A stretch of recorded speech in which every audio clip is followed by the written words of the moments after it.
C'est dans ce bâtiment du Chesnay que les demandeurs d'asile devaient être enregistrés en vue d'un accueil en préfecture. Un projet désactivé vendredi 20 mai par le préfet des Yvelines en réponse aux inquiétudes des riverains.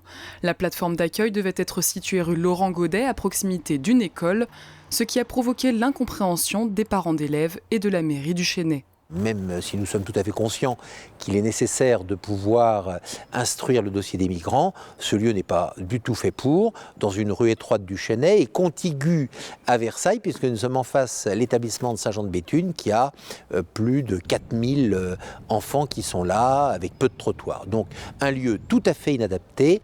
Philippe Briot affirme n'avoir été au courant du projet que 2 semaines avant l'ouverture prévue. Plusieurs habitants ont manifesté dans la rue le 17 mai en face du bâtiment lors d'une visite. Même après son annulation, le projet divise. Cet afflux de migrants incontrôlés n'est pas du tout une source de sécurité pour la ville. Ils auraient dû ouvrir quand même. Parce qu'ils font rien de mal quand même ces gens-là.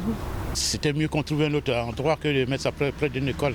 D'autres endroits au Chesnay qui ne poseraient pas ce genre de problème et je peux comprendre l'inquiétude des parents.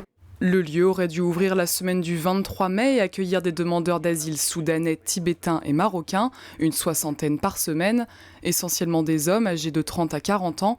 L'association Coalia, en charge de la gestion de la plateforme, ne jugeait pourtant pas l'emplacement inadapté. Les personnes viennent, elles nous gérons leur situation, nous enregistrons, nous les aidons à remplir leur formulaire d'admission au séjour, prenons leur rendez-vous, elles repartent avec leur rendez-vous et ensuite elles continuent leur parcours. C'est un service qui n'était pas de nature à provoquer du désordre. La préfecture des Yvelines n'a pas souhaité communiquer. Elle cherche actuellement d'autres lieux plus appropriés pour accueillir la plateforme de Coalia. Philippe Briot s'est engagé à aider les services de l'État dans cette direction.